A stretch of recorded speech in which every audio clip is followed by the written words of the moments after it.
courting, adultery, and treachery. Well, the musical's set in 1927, in the 20s, and in the Prohibition era. The music's very much of that period, just before the big bands, the swing bands, just before. There's a lot of ragtime, but also the show was written in the 70s, so there's echoes of what's happened between the 20s and the 70s happening in there as well.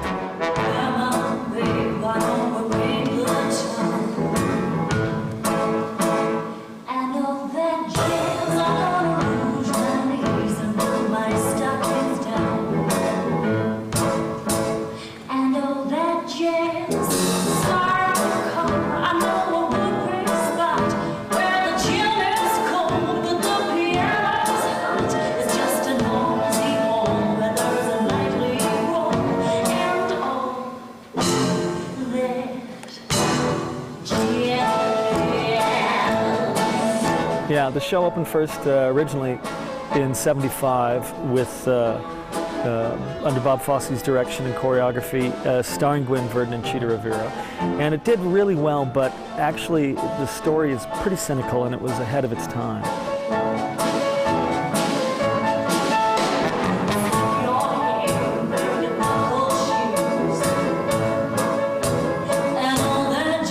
Fosse is the first one to use a dancer to be the actor and the singer and the dancer. So that is something that's not usual. Usually, the dancers did that, the singers did the singing, and the actors did the scenes. And so as an ensemble, that's exactly what it is in the true ensemble sense. Everyone in the show, every single performer has something to say by themselves, and they all have a role.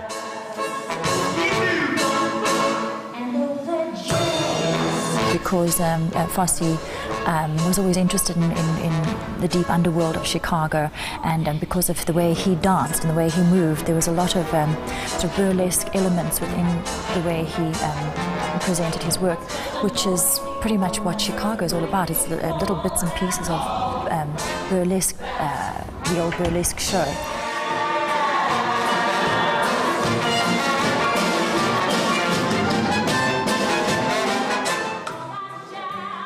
His style of dancing is perfect for this style of show, which is very sexy as well.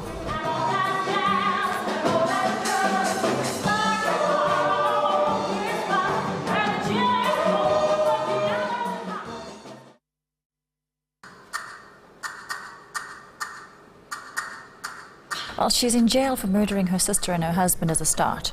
But she's a very glamorous, bold, strong character who pretty much has everybody under control within the cell, and she's queen bee of the whole cell block until Roxie arrives and sort of throws her off her pedestal, and then this rivalry between the two women starts.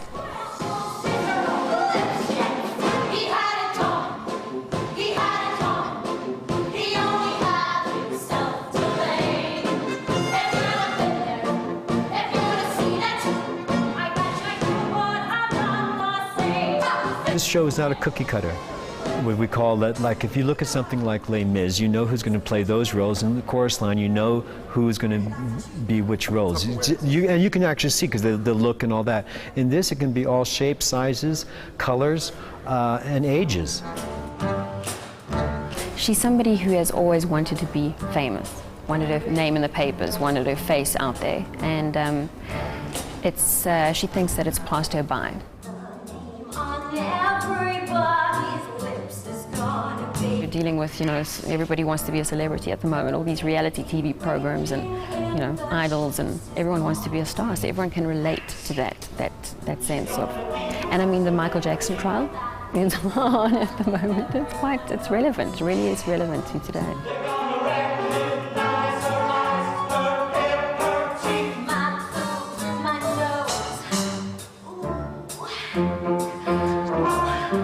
The great thing about it, unlike a lot of other shows that get done around the world, is that there isn't an exact copy.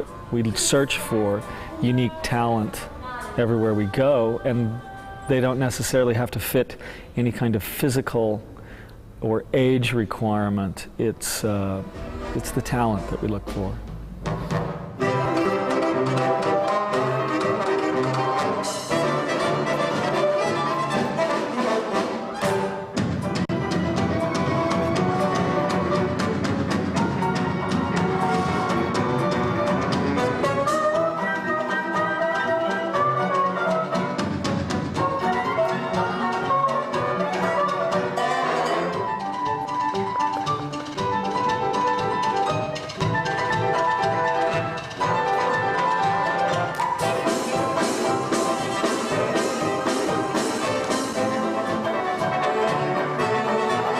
A lot of it's sculptured in the FAYE look, but a lot is the input of the dancers, and then I say yay or nay to what should be used or not, you know.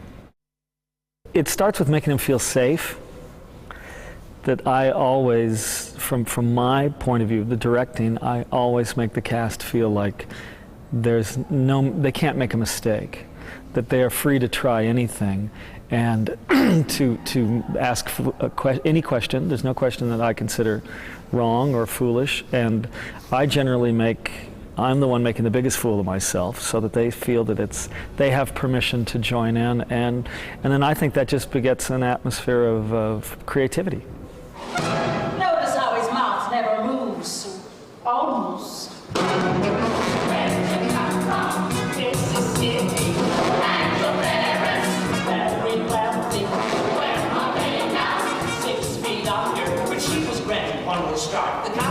All three of them. I think Corin is much sort of gentler. Gary's very specific. I think he knows what he wants and he's determined to get it, and I think he expects a lot from us because he knows he can get it. I think that Scott, I think he understands human behavior, and I think that makes him a great director because he understands us each individually, and then he understands the character fully.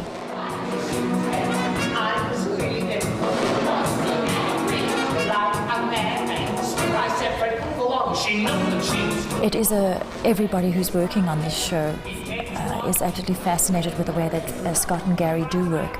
There's the utmost respect for each other and for the artists. You don't just treat them as robots, you know, you try to let them bring their art and their feelings to what the work is.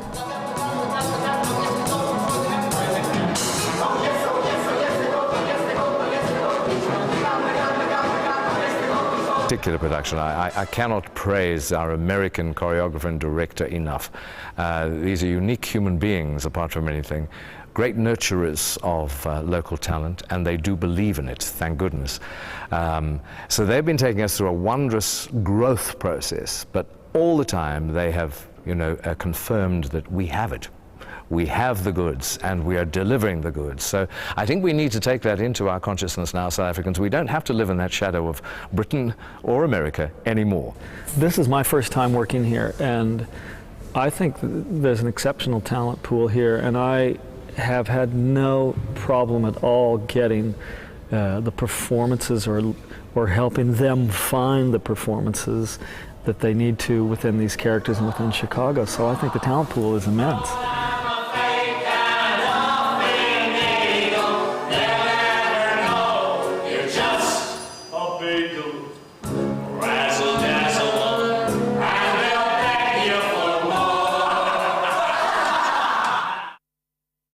FAYE was one of America's great musical theater first choreographers and then directors. And every show he did had a very distinctive stamp on it that you knew it was his work when you saw it. So he has been an innovator and a leader in musical theater in America since the 50s. Defense calls Roxie. Roxie, Hart and Sam. Blah, blah, blah, blah, blah, blah. Truth, truth, truth, self, you God.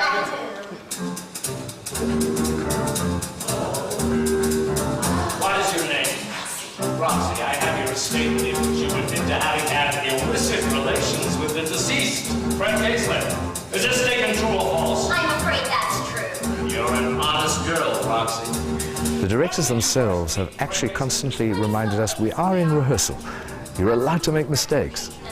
I've seldom had that in my career. Hey, Cheeky! Hello, Mr. Kingsley.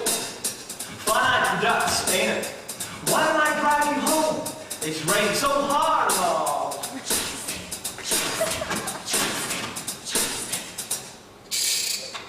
done a lot of huge things, but I'll tell you, I really love traveling around the world and sharing this my knowledge of musical theater, American musical theater technique, sharing it with people around the world and having them discover that there's a technique to it. It's not an accident. Knowing that moment, that song, and the way it's being sung or the way that dance is being performed, and you're the other element of that. You're the audience that's receiving that.